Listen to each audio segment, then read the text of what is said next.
Pada bagian sebelumnya, kita telah membahas konstanta dielektrik. Nah, mengapa disebut konstanta dielektrik? Karena pengaruh medan listrik pada bahan tersebut itu berupa pengaruh dari medan listrik statis. Artinya, nilai dari E, medan listrik tersebut, konstan. Bagaimana suatu bahan isolator merespon jika ada medan listrik yang bergantung pada waktu alias tidak konstan atau berubah-ubah ya. Contohnya dihasilkan dari apa medan listrik seperti ini? Tentu karena ada gelombang elektromagnetik yang melalui atau menembus bahan tersebut. Seperti yang kita tahu, gelombang elektromagnetik itu terdiri dari medan listrik dan medan magnet. Apabila kita gunakan sistem koordinat seperti ini, X dan Y, maka medan listrik tersebut atau gelombang elektromagnetiknya itu menjalar ke arah sumbu Z, seperti yang ditunjukkan dalam koordinat kita. Medan listrik sendiri itu menjalar di sepanjang sumbu Z, tetapi dia memiliki arah yang berubah-ubah ataupun berubah nilainya di sumbu X misalnya. Sehingga jika kita perhatikan sepanjang waktu, maka pada suatu waktu tertentu, misalnya pada T sama dengan nilai tertentu, medan listrik itu dapat digambarkan seperti vektor panah ini. Kita lihat sebuah medan listrik yang nilainya berubah-ubah 0, kemudian ke arah X negatif gitu ya. Ini adalah gelombang elektromagnetik. Nah, di sini saya hanya menggambar medan listrik yang mengarah ke sumbu X. Sementara tentu juga ada medan magnet.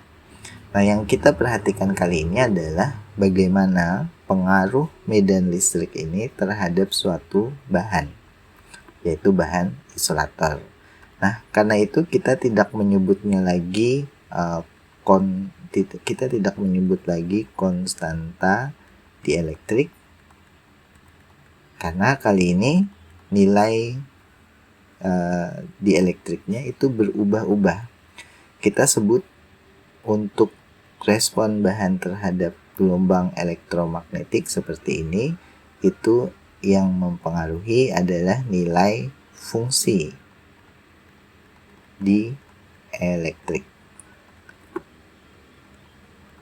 Apa itu fungsi dielektrik? Yaitu sama konstanta dielektrik, yaitu epsilon, konstanta, ini konstan tadi ya, maaf, konstanta dielektrik ini, tapi dia bergantung pada besaran frekuensi.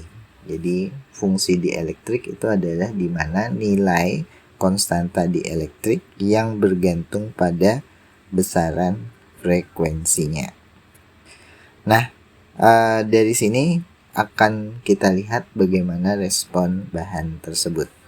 Nah, kita mulai dulu dari bentuk gelombang elektromagnetik.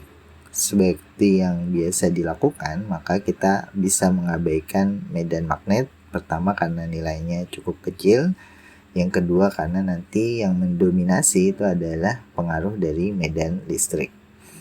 Medan listrik yang berubah-ubah terhadap waktu itu dapat dituliskan menjadi atau menggunakan fungsi ini ya. Nah, E di sini bukan lagi konstanta dielektrik ya. Ini adalah E besar untuk nilai dari kuat medan listrik yang menjalar sepanjang sumbu Z pada waktu T begitu ya. Itu adalah amplitudonya atau nilai maksimumnya dikalikan dengan fungsi eksponensial bilangan kompleks di sini K Z min omega T. Nah, ini tidak lain dari persamaan gelombang biasa ya.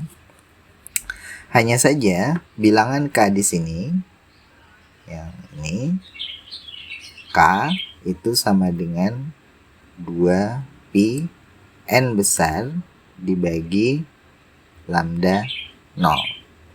N besar sendiri ini adalah indeks bias. Namun ini adalah indeks bias yang kompleks. Jadi kalau kita tuliskan di sini N besar, yang mana ini merupakan indeks bias yang kompleks, itu terdiri dari indeks bias biasa yang kita kenal dalam hukum pembiasan atau Snellius, ditambah dengan I dan indeks bias untuk yang kompleksnya. Jadi ini ada real part, ada imaginer part. Imaginer partnya adalah yang dituliskan dengan huruf kappa ini. Nah, kita juga dapat menuliskan indeks bias ini untuk analisis kita selanjutnya, bukan dalam besaran indeks bias, tetapi kita ubah ke dalam suatu besaran konstanta di elektrik, yaitu memenuhi hubungan seperti ini ya. Jadi ini bedanya, kalau yang E besar ini ya, E besar itu adalah medan listrik, sementara ini adalah epsilon kecil yang saya tulis di bawah akar.